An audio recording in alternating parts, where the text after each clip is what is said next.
Então, esta aula de hoje é sobre Napoleão e a Revolução Francesa. Os livros apresentam normalmente a Revolução Francesa e Napoleão como opostos, como contrários entre si. A Revolução Francesa ela começou em 1789 e vai terminar, teoricamente, em 1799, quando Napoleão dá o golpe e se torna primeiro cônsul. Isso foi em novembro de 1799, com o golpe de Brumário, 19 Brumário. E a Revolução tinha mudado os nomes dos meses. Em novembro era o mês das brumas, daí Brumário. Napoleão vai governar, então, de novembro de 1799 até 1814, quando ele é obrigado a renunciar a primeira vez e é mandado para a ilha de Elba. Depois ele volta no ano seguinte ao poder e vai governar durante 100 dias, quando é derrotado, enfim, Waterloo, e é obrigado a pedir demissão de novo, e é preso pelos ingleses, mandado para ele em Santa Helena, onde ele vai morrer em 1821. Então, só para focalizar no tempo, a Revolução Francesa vai, teoricamente, de 1789 até 1799, e Napoleão de 1799 até 1814 e 15, certo? Esses dois períodos, na verdade, eles têm uma grande unidade. Aparentemente, há uma oposição entre o governo napoleônico e o que fez a Revolução Francesa. Essa oposição se mostra claramente em alguns pontos. Então, vamos dar primeiro a posição da Revolução Francesa e depois comparando com Napoleão. Então, a Revolução Francesa, primeiro, fez uma grande perseguição à Igreja Católica. Toda a ação da Revolução Francesa foi uma ação anticatólica. Os livros apresentam a Revolução principalmente como sendo antimonárquica. Se o rei tivesse apoiado a pena de morte contra os padres que não aceitavam as leis revolucionárias, o rei ficaria no poder. Ele só foi morto porque ele se opôs à pena de morte contra os padres que resistiam à Constituição Civil do Clero. Então a Revolução foi feita contra a Igreja Católica. Ela visou a destruição da Igreja. Depois vamos dar as etapas disso. Esse foi o primeiro ponto. Napoleão, ao contrário, Napoleão fez um acordo com a Igreja. Em 1802, ele fez uma concordata com o Papa Pio VII e reabriu as igrejas, reabriu os seminários, deu grande quantidade de dinheiro para os bispos, para os conventos, deu grandes privilégios para a Igreja, aparentemente. A Revolução tinha perseguido. A perseguição da Revolução contra a Igreja Católica foi uma coisa sistemática e extremamente bem pensada. Então, dando uma visão de conjunto muito rápida, a Revolução Francesa, a princípio, em novembro de 89, ela primeiro tomou os bens da Igreja como garantia de uma nova moeda, o papel moeda, o assignat. A França estava numa crise financeira muito grande, e então o bispo Talleyrand, que era um bispo ateu, subiu à tribuna bem cedo de manhã, vestido de bispo. Quando se tratava de atacar a igreja, ele punha batina, ele nunca usava. Ele não acreditava em coisa nenhuma. É um homem que vai receber todos os sacramentos, inclusive o do matrimônio, na igreja. Bem, esse bispo Talleyrand subiu à tribuna e, para dar uma solução para os problemas financeiros da França em 1789, era o comecinho da Revolução Francesa, ele sugeriu criar uma nova moeda, o assignat, quer dizer, assinado. A base para dar sustento, lastro a essa moeda, tinha que ser alguma riqueza concreta. Como não havia outra riqueza, ele sugeriu que se tomassem os bens da igreja em hipoteca, quer dizer, a garantia para a nova moeda, que ia ser impressa em papel. Até então a moeda era de ouro. A garantia para a nova moeda em papel seriam as propriedades da igreja. A Revolução prometia que não pegaria as propriedades, mas que apenas elas seriam de lastro. Prometia não tocar, principalmente no Palácio dos Bispos, o que deixou os bispos bastante gratos. Mas as terras da igreja, as terras dos conventos, das abadias, os grandes edifícios, os grandes conventos nas cidades, serviriam de garantia para a nova moeda. Os bispos, para não se mostrarem avarentos, aceitaram. É claro que pagaram todas as dívidas e gostaram tanto de se livrar das dívidas tão depressa que imprimiram de novo mais alguns centenas de milhões de assim-á. E foram imprimindo. O resultado, o dinheiro se desvalorizou com uma rapidez brutal. E logo foram pegando as terras da igreja, os prédios da igreja e tudo mais. O primeiro passo, então, foi se apoderar dos bens da igreja. Porque a igreja empobrecida, ela não teria meios de defesa. Porque qualquer defesa organizada exigiria dinheiro. E a igreja, não tendo mais riquezas, não podia mais se defender. A tomada de posse dos bens da igreja era simplesmente um meio de impedir uma defesa efetiva da igreja no plano político e no plano jurídico. Isso foi em novembro de 89. No começo de 1790, foram proibidos, primeiro se permitiu que qualquer padre, qualquer freira, teria liberdade de sair dos conventos quando quisesse. Não precisava cumprir os votos. Era a liberdade instaurada dentro da igreja, contra o voto de obediência. Está claro? Então se fez um inquérito dentro dos conventos para ver quem queria sair. E foi uma revoada nos conventos ricos. Todo convento rico se esvaziou. Os conventos pobres se mantiveram fiéis. Tá claro? O que mostrava muito bem como a penitência e a pobreza real ajudavam a manutenção da seriedade dos votos. Em Estrasburgo, se não me engano, os capuchinhos aguardavam com ansiedade a lei de liberação. Saiu a lei, à noite, os frades já tinham raspado a barba e estavam passeando na cidade, no lugar onde tinha naquele tempo o footing, quer dizer, onde os moços e as moças passeavam. Lá estavam os frades do convento, os capuchinhos sem barba e sem batina. Está claro?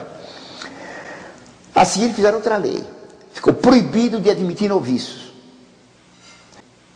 Então nenhum convento podia admitir novos elementos.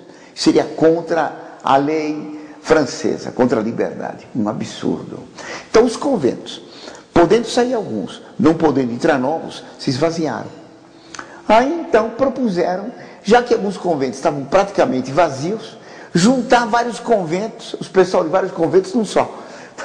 Mesmo que fossem de ordens diferentes. Então capuchinhos, dominicanos, jesuítas, tudo misturado num prédio só, com regras diferentes, tocando os sinos nas horas mais diversas, o caos. Mas isso esvaziou alguns conventos, que puderam ser vendidos. Tá claro? O dinheiro entrou. Tá certo? A seguir, foi feita outra lei. Foi feita a lei chamada Constituição Civil do Clero. O que era a Constituição Civil do Clero? A França, ela que tinha feito uma Constituição inteiramente racionalista e tinha acabado com as províncias. Dividiram a França em 84 quadradinhos, retângulozinhos, baseados nos rios, na geografia e não na história. Também fizeram uma reforma na igreja da mesma maneira. Para que tanta diocese? Na França agora haveria 84 dioceses, uma para cada departamento. Haveria 10 arcebispados, claro, porque o número 10 é um número redondo. Então, 10 arcebispados. Paris ficou arcebispado. Paris sempre foi bispado. A metrópole de Paris era Sens, a cidade de Sens, ao sul de Paris. Agora não, Paris ficou arcebispado. 10 arcebispados. Mas o pior era o seguinte, não era só uma remodelação das dioceses feita à revelia do Papa. Não eram os bispos nem o Papa que mudavam os limites das dioceses. Era a Constituição. Mas agora tinha mais. Os bispos e arcebispos seriam eleitos pelo povo. Era uma democratização da religião. Não era o Papa que nomearia os bispos seriam eleitos. Os bispos eleitos tinham que jurar não obedecer a nenhum bispo estrangeiro, o Papa. E nem representante dele na França, o núncio apostólico. Quer dizer, esse artigo da Constituição Civil do Clero tornava a Constituição Civil do Clero absolutamente cismática. E nenhum católico podia aceitar. Como não podia aceitar votar num bispo? Tá claro? Eleger um bispo. Os católicos que fizessem isso estavam violando o direito papal. É claro que os católicos não foram votar. Então os bispos passaram a ser eleitos pelos protestantes, pelos judeus, pelos maçons, pelos ateus, porque os católicos não votaram. Quer dizer, era uma destruição completa da fé. Não só os bispos eram eleitos, mas os vigários também. Então havia campanha eleitoral, vota em mim que sou o melhor vigário. Está entendendo, né? Então, votaram para eleger vigários. Quer dizer, uma palhaçada. Essa Constituição Civil do Clero era inteiramente cismática e o rei ficou com muita dúvida se podia aprovar uma tal lei. Consultou o Papa, de então, isso foi em 1790, 91. Consultou o Papa Pio VI. Pio VI respondeu ao rei que consultasse 2 bispos na França, Monsieur Bourgelin, tá certo? E Monsieur Champion de Cissé, tá claro? Os 2 eram bispos políticos. O rei os conhecia bem e pediu conselho a eles. Eles eram homens prudentes, sabe? Não, pensando bem, o senhor pode assinar a lei. E o rei então assinou. Não havia CNBB já naquele tempo, mas os 2 bispos eram dignos da CNBB. Pode assinar. O rei assinou. Logo que ele assinou, o Papa excomungou a Constituição Civil do Clero, todos que tinham votado a favor e todos que tinham aprovado. Não citou o rei, uma coisa tremenda. Os bispos católicos não deram menor importância.